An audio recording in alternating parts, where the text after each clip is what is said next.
Umusbong ang samahang kooperatiba sa panahon ng krisis at matinding kahirapan. Pinangunahan ito ng mga manggagawa noong panahong industrial sa Inglaterra noong 1800s. Ang panahong industrial ay panahong mabilis na umuunlad ang antas ng produksyon sa iba't ibang pabrika sa Europa. Sunod-sunod na nakaimbento ng iba't ibang uri ng makina na nakapagpapabilis sa produksyon at transportasyon ng iba't ibang mga bagay. Bagaman naging mabilis ang pagdami ng mga pabrika sa kalunsuran, nanatiling mababa ang pagsahod at marahas ang mga kondisyon ng paggawa. Ang trabaho ay tumatagal mula 10 hanggang 16 na oras sa isang araw. Maging ang mga bata at babae ay nagtatrabaho sa nakaririmarim na kondisyon. Well, the background then was people live actually in abject poverty, suffering, failure to satisfy what we mention as the needs of people, especially among the lower class, the workers, the agricultural workers, fishers. Here in this case, because of the Industrial Revolution, factory workers. So there was a very big gap between those who have and those who haven't. Sa patuloy na paglikas ng mga mamamayan mula nayon patungong syudad at pabrika, tuluyang nawalan rin ang kanilang kakayanan na makapagtanim at makapagtustos ng sariling pangangailangan kaya't nagsimula silang umasa sa mga tindahang magbebenta ng mga produktong kailangan. Dahil dito, lalong yumaman ang mga mamumuhunan at lalong naghirap ang mga manggagawa. There were more losers than winners. So in that case, so much of the people, the ordinary workers, were left alone to fend for themselves. And the gap between those who have, the wealthy, and those who don't have, became wider and wider.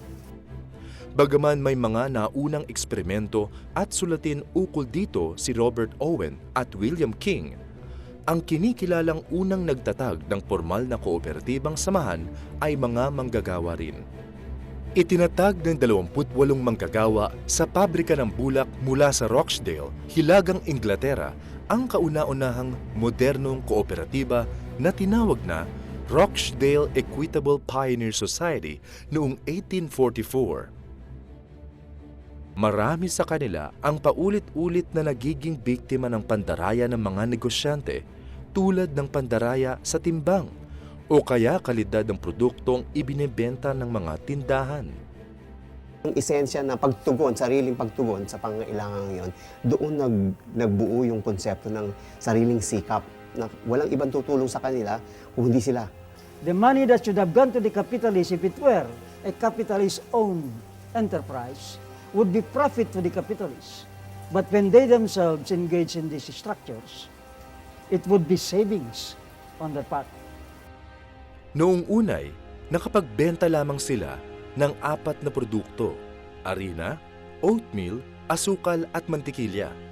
Agad itong lumago at dumami ang mga kasapi nang napag-alaman ng mga tao na ang tindahan ng mga Rochdale Pioneers ay hindi nandadaya sa timbang, hindi naglalagay ng chalk sa arena, at hindi nagpapatong ng napakalaking tubo sa produkto. Binigyang halaga ng mga pioneers ang mga values at principles sa pagpapatakbo ng kooperatiba.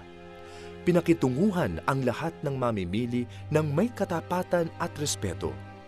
Ang mga kasapi ay nagbibigay ng saping puhunan sa negosyo ng co-op, kung kaya't binigyang halaga rin ang karapatan ng bawat kasapi na patakbuhin ang sariling negosyo. Kung gayon, ang mga mamimili ay hindi lamang customer, kundi kamay-ari din. Ang mga values at principles na ito ay nananatiling gabay sa lahat ng kooperatiba sa buong mundo hanggang sa kasalukuyan. Ang pinaka-basic na konsepto ng cooperative is yung self-help, pagtulong sa sarili. The cooperative starts with the individual. So dapat magaling sa kanya yung realization na yan. Sa kooperatiba, one side is self-help, the other side is mutual help. Unti-unting lumaganap din ang kooperatiba sa buong mundo.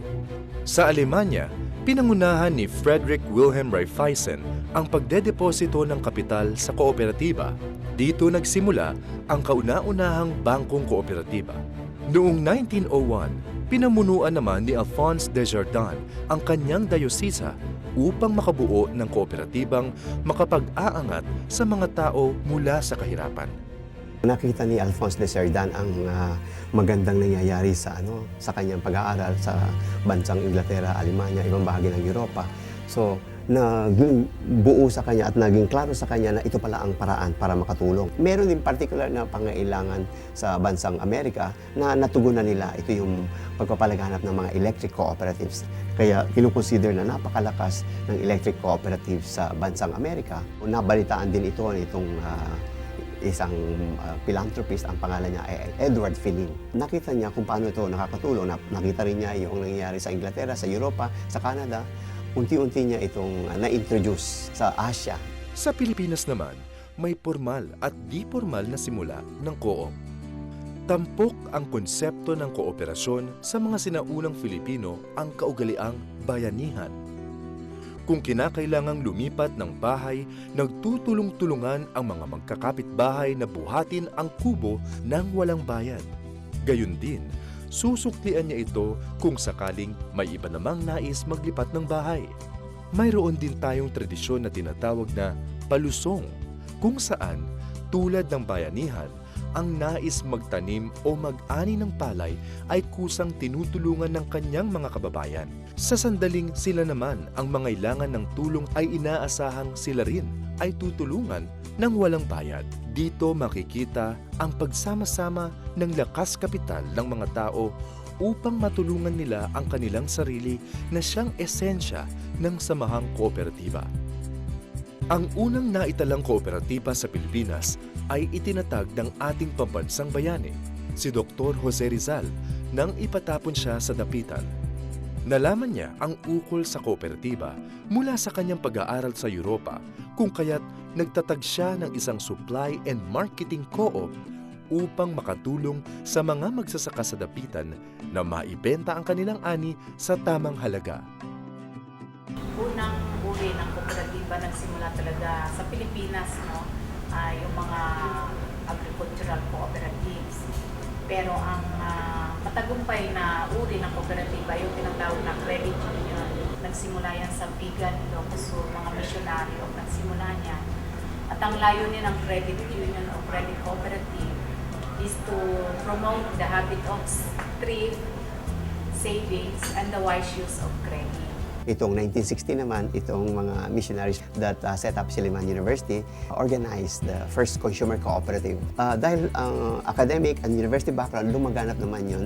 Noong 1950 na ipasan lang yung Rural Credit Association pagtugon sa problema ng mga magsasaka.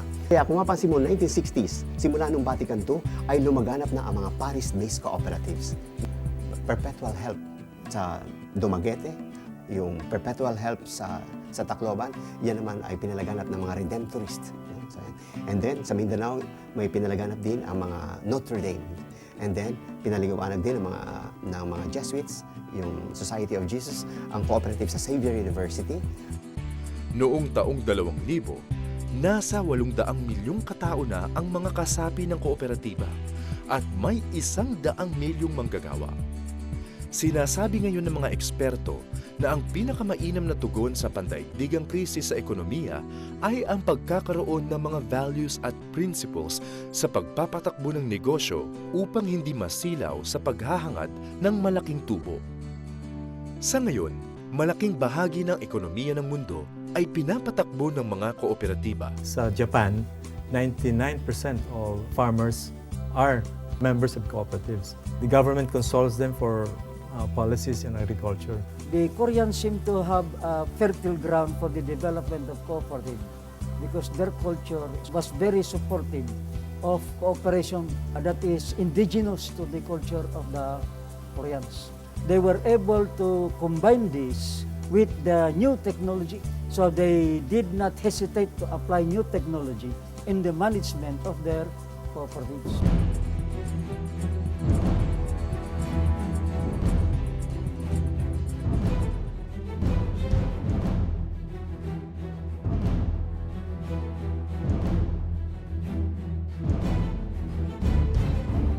Unti-unti, nare-realize din ng maraming nagtatagoy ng kooperatiba itong pangangailangan na maging matapat doon sa mga prinsipyo, filosofiya at saka practices ng kooperatiba.